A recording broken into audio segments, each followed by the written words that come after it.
Voilà, mes chers collègues, pardonnez-moi ce léger retard. Nous avons le plaisir et l'honneur de recevoir ce matin Monsieur Carlos Tavares, président du directoire du groupe PSA. Vous dirigez, Monsieur le Président, le groupe depuis le début de l'année 2014 et vous avez effectué une grande partie de votre carrière au sein de Renault jusqu'à atteindre le poste de numéro 2.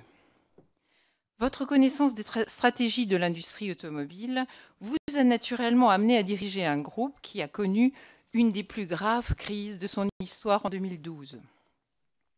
Avec le plan dénommé Back in the Race, vous avez en à peine plus de 2 années restauré les fondamentaux du groupe.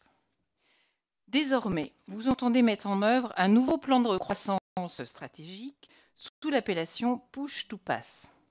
Pour chacun de ces plans, vous avez choisi des appellations offensives empruntées à votre passion, on le sait, de la compétition automobile. Il faut donc comprendre que PSA est de retour dans le grand jeu mondial qui oppose les constructeurs dans un contexte de marché qui est à bien des égards vraiment bouleversé. Vous avez rétabli le profit opérationnel de votre groupe. L'objectif est bien entendu de rénover complètement l'offre de modèles en améliorant fortement la marge par véhicule. On comprend de vos propos qu'il semble que c'est un objectif de marge qui l'emporte bien évidemment sur les volumes des produits. Vous allez peut-être nous préciser dans quelle mesure cet objectif aura ou non un impact sur les usines et les centres de développement français. Pour sortir de la crise, l'actionnariat de PSA a été sensiblement modifié. L'État et le groupe chinois Dongfeng sont entrés au capital à hauteur de 14% chacun. Nous avons par ailleurs déjà auditionné les représentants de l'État actionnaire en la personne de M. Vial qui dirige l'Agence des participations de l'État. Selon vous, quels sont les apports à ce jour de ces deux nouveaux actionnaires en termes de stratégie? Il paraît aussi évidemment nécessaire de vous interroger sur vos éventuels partenariats avec d'autres constructeurs programmés ou peut-être à plus long terme.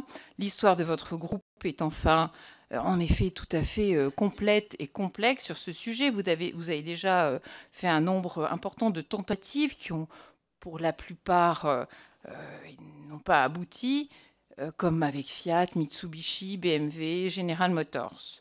Cette question se pose car il est souvent dit que le groupe PSA ne peut rester seul, évidemment, face à des concurrents comme Volkswagen, Fiat, depuis son rachat de Chrysler notamment. Dans un premier temps, nous vous proposons de vous écouter pour un exposé liminaire. Nous savons que vous avez des engagements à partir de 12h15 et vous contracterez vos propos en fonction de cette contrainte horaire. Suite à laquelle présentation, Madame Bateau, évidemment, vous posera un certain nombre de questions et nos collègues également, je n'en doute pas. Merci.